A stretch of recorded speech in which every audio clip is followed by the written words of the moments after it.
बरमपुर नाम के गांव में किशन नाम का एक दर्जी हुआ करता था। वो घर के पास ही कपड़े सिलता था। उसे चमेली नाम की बेटी थी। पहली पत्नी के मरने के बाद उसने लक्ष्मी नाम की एक महिला से दूसरी शादी की। उन्हें चुमकी नाम की एक बेटी पैदा हुई।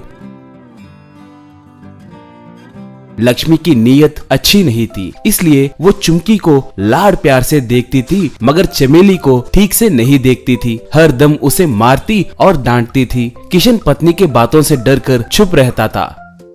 चमकी भी चमेली को बहुत परेशान करती थी। एक बार किशन हार्ट अटैक से मर गया। चमेली बहुत दुखी हुई। तब से चमेली की परेशानियां बढ़ गई। लक्ष्मी और चुमकी चमेली को और ज्यादा सताने लगे। एक बार लक्ष्मी, तेरे बाप के मरने के बाद अब तुमसे हमें क्या काम? तुम्हें खाना खिलाना हमारी बस की बात नहीं है। घर से निकल जाओ कहकर उसे घर से निकाल दी। इससे चमेली रोते हुए जंगल की ओर जाने लगी। मैं कहाँ जाऊँ? मैं कैसे जीऊँ? कहकर रोते हुए जाने लगी। इतने में उसे दो घर दिखे। एक पैसों का घर और दूसरा सोने का घर था। दोनों के सीढ़ियां थी और उनपे घर थे। सोने के घर के सामने पति पत्नी थे। पैसों के घर के सामने बूढ़े दंपति थे। सोने के घर के मालिक, बेटी हमारे घर को आए तो तुम्हें अच्छा भोजन खिलाएंगे, बहुत सारा सोना देंगे, आओ, कहा। पैसों के घर के सामने वाली औरत, बेटी हमारे घर को आए तो तुम्हें कुछ भी नहीं दे सकते, हम खाना भी नहीं बना सकते। हमारे साथ रहकर हमारी सेवा करोगे क्या? हमारी देखभाल करने के लिए कोई नहीं है, बोली सोने के घर वाली। बेटी उस घर में गए तो तुम्हें काम करने के अलावा कुछ नहीं मिलेगा। वही हमारे घर को आए तो बहुत सारा सोना मिलेगा, सोच लो, बोली बच्ची। नहीं आऊंगी। उन बेचारे बूढ़े लोगों के लिए कोई नहीं है, मेरे लिए भी कोई नहीं है। मुझे सोना की जरूरत नहीं है, मुझे सोना की आस भी नहीं है, कहकर उस पैसों से बने घर के सीढ़ियां चढ़कर उनके साथ अंदर गई। अंदर जाते ही वो दोनों राक्षस के जैसे बदल गए। उन्हें देखकर बच्ची डर के रोने लगी।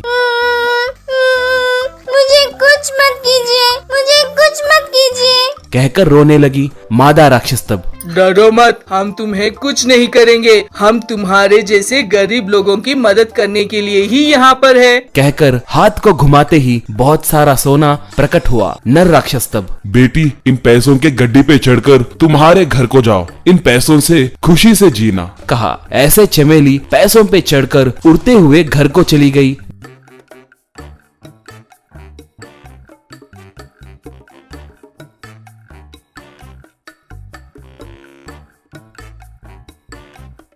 घर में जो बीता सब बताकर, माँ ये सारे पैसे ले लो, मगर मुझे अपने साथ रहने दो माँ, प्लीज, बोली। लक्ष्मी चमेली को एक मारकर, बुद्धू कहेंगी, सोने के घर में जाकर सोना ला सकते थे ना, ये बेकार के पैसे लाए। चिची तुम्हें दिमाग नहीं है, रुको मैं जाकर सोना लाती हूँ, बोली। ऐसे लक्ष्मी उस घर को ढूंढते हुए जंगल को गई।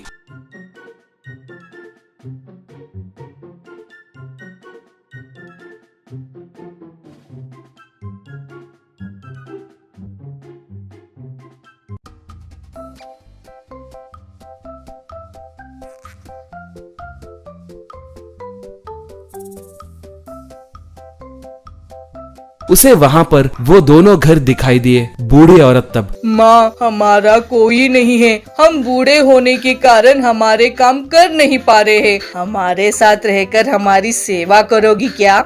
सोने के घर की मालकिन, हमारे घर को आए तो तुम्हें स्वादिष्ट भोजन खिलाकर बहुत सारा सोना देंगे, अंदर आओ, बोली। लक्ष्मी उन बूढ़े लोगों से, क्यों बुढ़ाओ, तुम्हारी सेवा करूं, मुझे कोई काम नहीं है क्या? दिमाग वाला कोई भी तुम्हारा घर को नहीं आएगा, मैं सोने के घर को जाऊंगी, कहकर उनके साथ सोने के घर में गई। अंदर जाते ही वो दोनों दंपत्ति राक्षसों के जैसे बदल गए और लक्ष्मी को पकड़कर खूब मारे।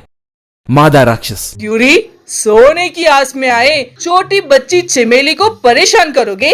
उस बच्ची के लाए पैसे बस नहीं है क्या तुम्हें? अब से बच्ची का अच्छे से ख्याल रखना, नहीं तो तुम हमारे हाथों मारे जाओगे, जाओ, कहकर उसे मारी। ऐसे लक्ष्मी वहाँ से भाग गई।